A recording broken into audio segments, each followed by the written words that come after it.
আসসালামু আলাইকুম। আজকে আমি শিং মাছ দিয়ে পেঁপে দিয়ে আলু দিয়ে রান্না করব। তাই ফ্রিজ থেকে শিং মাছটি বের করে এবং পানিতে ভিজিয়ে দিলাম। পেঁয়াজ মরিচ কেটে নিলাম। পেঁপে আর আলুগুলো এখন ছিলে এবং কেটে নিব।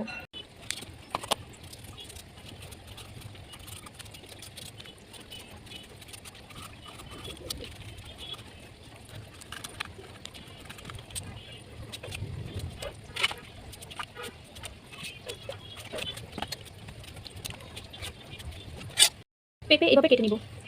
এখন আলুগুলো ছিলে কেটে নিব।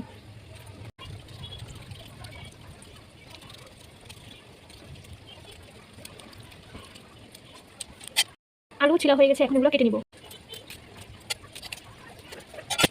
আলুগুলো এভাবে কেটে নিব। এখন এগুলো ধুয়ে নিব। বরফ হয়ে গেছে, এখন এগুলোকে আমি ধুয়ে নিব। কড়াই বসিয়ে গরম করে নিব। গরম হয়ে গেলে এটিতে আমি তেল দিয়ে দিব। মাছে হলুদের গুঁড়ো, মরিচের গুঁড়ো, লবণ দিয়ে রেখে নিব। এখন এইগুলোকে তেলে ভেজে নিব। এখন উপরে দিয়ে দিব।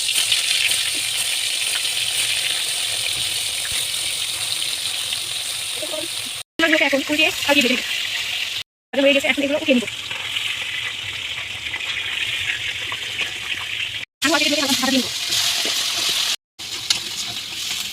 এটা আলু ভাজা হয়ে গেলে এতে তেল দিয়ে দিব। এতে একটু পানি দিয়ে দিব। আদা রসুন বাটা দিব। লবণ দিয়ে দিব। মরিচের গুঁড়ো দিয়ে দিব। হলুদের গুঁড়ো দিয়ে দিব। এইগুলোকে দিয়ে এখন একটু নাড়া দিয়ে দিব। টমেটো কেটে দিয়ে দিব এবং একটু নাড়া দিয়ে দিব। এটা একটু কষিয়ে নিব। একটু পানি দিয়ে এবং কাঁচামরিচ দিয়ে দিব। গুঁড়ো দিয়ে দিব।